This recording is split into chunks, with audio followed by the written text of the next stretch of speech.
Hola, ¿cómo están? Esperemos que muy bien. Somos Laila Rocha y Gabriela Perca, estudiante de profesorado para la educación secundaria en matemática. Le damos la bienvenida al tercer podcast llamado ¿Cómo llegamos hasta aquí?, en los cuales le contamos la historia de los siglos de transición de la matemática. Nos encontramos ya casi en el final. Para ello, comenzamos con el podcast número 1, Los progresos de la aritmética, con la actuación de Lucas Lab y Kevin Ojeda. En el podcast número 2, Los procesos del álgebra, con Misael Rajoy y Matías Ledesma. Siempre que lo necesiten, pueden ir a repasar o revivir la historia con los podcasts anteriores. Por ahora, continuamos con la tercera parte. Nos sumergiremos en los procesos de la trigonometría y la geometría, el gran cierre de este viaje que comenzó con simples números y terminó revelando el lenguaje con que el universo fue escrito. Para poder llegar a comprender realmente la geometría y cómo más adelante ésta se separa de la trigonometría, hay que dar un repaso de su historia. Comenzaremos con una pregunta que parece simple. ¿Para qué el hombre necesitó medir cosas? La necesidad es el origen de la geometría y donde esta necesidad se ve más marcada es en los egipcios. Incluso tenían herramientas como el cordel del agrimensor, que les ayudaba a medir.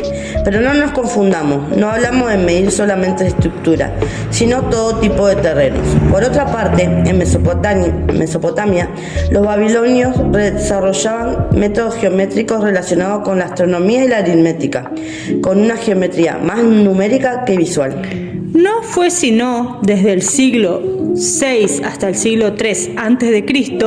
que la geometría en la antigua Grecia se volvió teórica y deductiva, gracias a figuras como Tales de Mileto, Pitágoras, Euclides, Arquímedes y Apolonio de Perga, quienes le dieron forma a muchas ideas que utilizamos hoy en día. Por ejemplo, la geometría euclidiana sigue siendo la base para aprender ramas más complejas de esta disciplina. Luego, en el mundo helenístico, aunque no se avanzó tanto como en Grecia, se conservaron y comentaron los textos clásicos. En la Edad Media, en el mundo islámico, matemáticos como Al-Jurizami, Omar Khayyam y Al-Tusi conservaron, tradujeron y expandieron el conocimiento griego. Unieron álgebra con geometría y sentaron bases para el desarrollo posterior. Luego, en Europa, durante siglos, el conocimiento griego se preservó en monasterios, con el renacimiento carolingio, y luego el redescubrimiento de los textos árabes en la Alta Edad Media. La geometría vuelve a ocupar un rol en la educación escolástica. Ahora que tenemos bases firmes, podemos comenzar a hablar sobre la geometría moderna. Sin ser tan espectaculares como en álgebra, durante el siglo XVI la trigonometría experimentó progresos, ya en el campo de la trigonometría plana y esférica propiamente dichos, y en el área de las funciones circulares y en la construcción de sus tablas. A comienzos del siglo, la trigonometría estaba aún vinculada con la astronomía.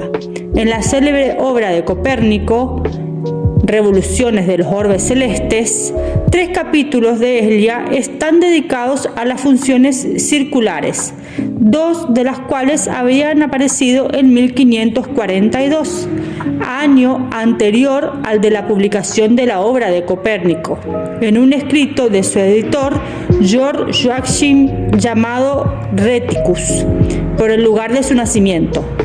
Por lo demás, a Reticus se le deben, como a otros matemáticos del siglo, importantes aportaciones a la trigonometría. Durante este siglo, el problema de la cuadratura del círculo cobró un nuevo impulso, especialmente en relación con el estudio de las funciones circulares. Aunque muchos abordaron el problema sin comprender del todo, sus intentos contribuyeron positivamente, ya que las refutaciones ayudaron a aclararlo. Además, este siglo vio el desarrollo del primer logaritmo infinito para aproximar el número pi, gracias a Viete. Sí, es cierto, en la obra de Pitiscus aparece por primera vez el término trigonometría, pero el máximo progreso en el estudio de las funciones circulares y sus aplicaciones a los triángulos se le debe a Viete. En efecto, un problema exclusivamente geométrico, de transformación de figuras equivalentes, se había convertido en un problema aritmético. La determinación del valor numérico de cierta razón, problema aritmético que había encontrado soluciones aproximadas en términos finitos, pero también una solución exacta mediante cierta combinación, ahora infinita, de signos matemáticos.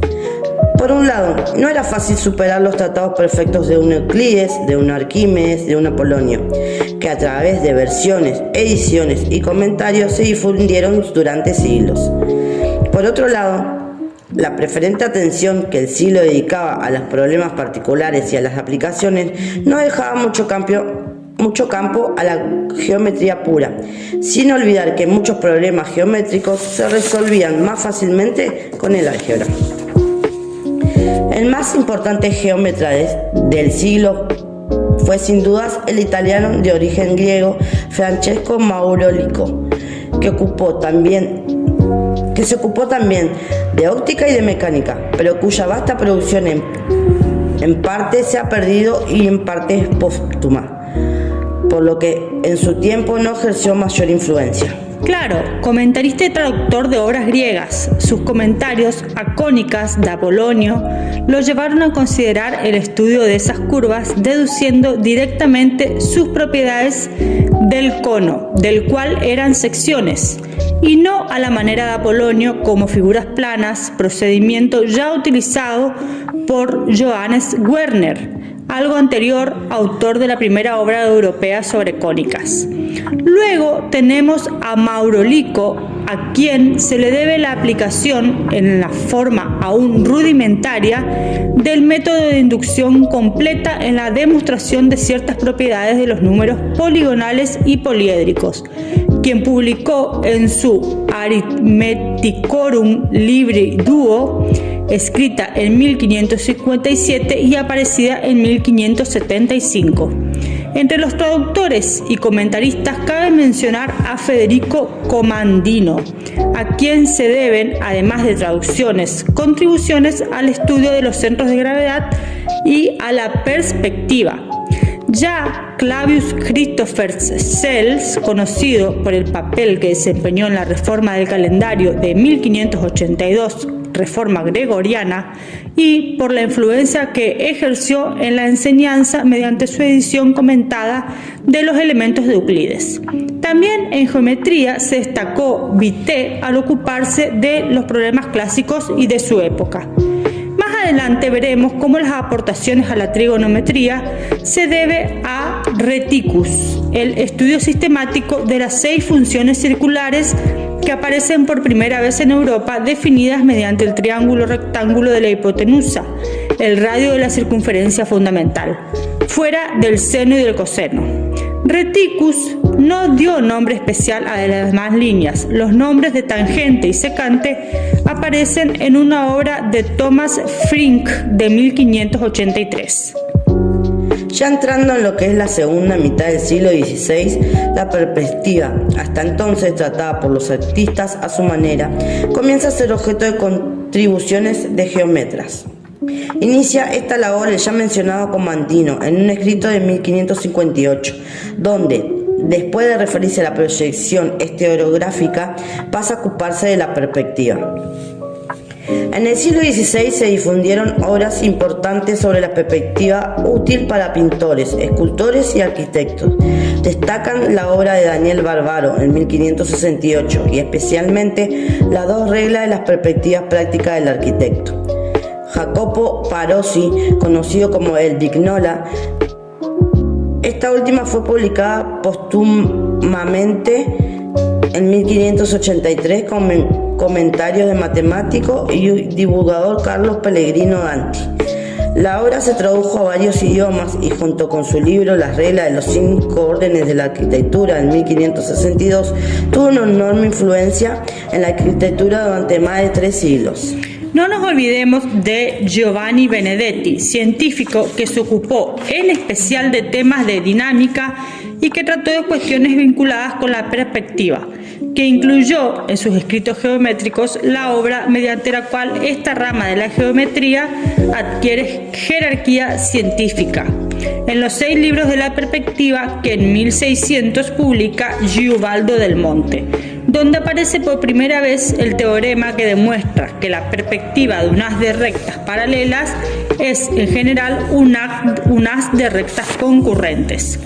Cerremos esta reseña de la matemática renacentista mencionando que en 1556, cuando aparece en El Nuevo Mundo el primer libro impreso de matemática, un modesto sumario compendioso de cuentas de plata y oro que se publica en México. De esta manera damos por finalizado el tercer podcast.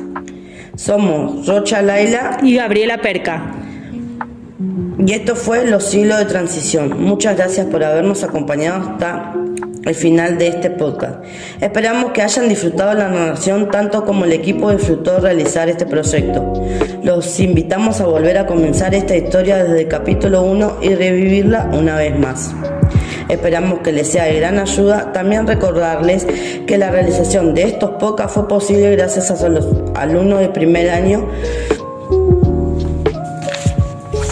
del Profesorado de Educación Secundaria de Matemática: Matías Ledesma, Lucas Lap, Laila Rocha, Gabriela Perca, Misael Rajoy.